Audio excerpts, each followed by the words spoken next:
This is the second video about fund allocations from KELL partners.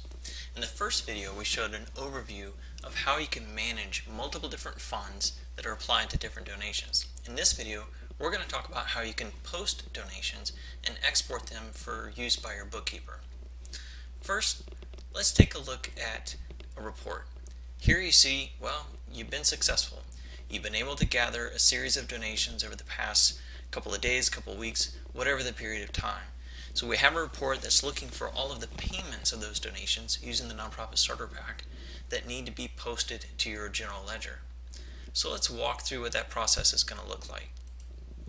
First, we're going to use the KELL fund allocations to develop an export template. The export template is what contains the fields and information that we want to provide to our bookkeeper that can be used with their accounting system. So here, the Smart Pack of fund allocations provides your ability to create multiple different export templates. You can see that you can grab any field from the account, from the allocation, from the campaign, from the fund, from the opportunity, even from the payment, and create an export template that will allow you to gather that information. This is something you simply can't do with Salesforce reports alone. Bringing together all of these objects into one unified export template. Once you have all of these fields listed, you can reorder them, put them in whatever order you want, add new fields to it, and create multiple different export templates to match a variety of different needs. Now that you've got this export template, you go to the post function in fund allocations.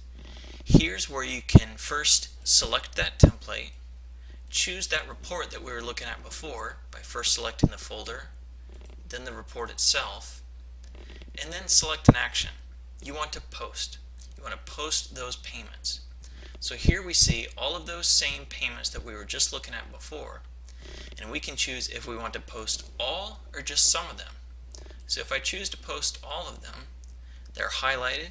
I can even give it a batch so that I can link all of these together permanently associated with which payments were actually posted on which date. Here it gives us a count, total number of 10 payments and total number of allocations. It's because we have multiple payments that have been split between one or more funds, creating those different allocations. And it gives us a sum. So we'll have a summary value associated with this particular post. We can deselect the ones that might not fit the profile that we need to for this purpose, and we can even paginate through multiple different pages if we need to. Now we can go ahead and we can export these records. When exporting the records, we can choose to use a rich text format, and we can get lots of information about the household and the fund and whatnot, or we can just use a raw format where we get specific IDs. Your preference is dependent upon how your bookkeeper or how your accounting service can consume this information.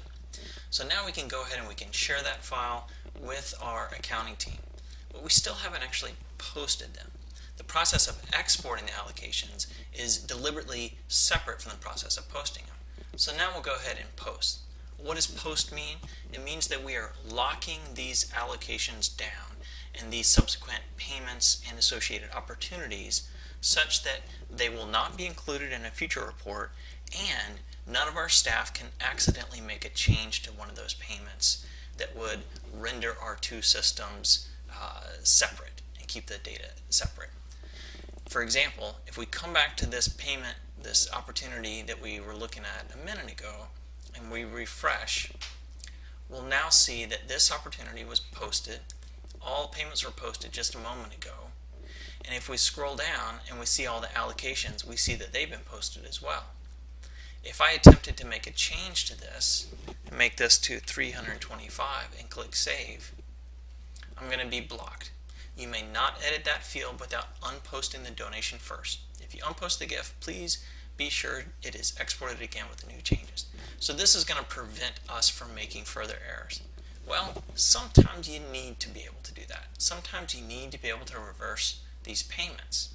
So in our Fund Allocations Settings tab, you have the ability to specify multiple different settings, including whether or not you want to apply that validation rule and whom amongst your team has these specified permissions to be able to reverse posted donations. So you have complete control over this functionality. Now you're able to create the appropriate structure for your donations using KELL's Fund Allocations Smart Pack.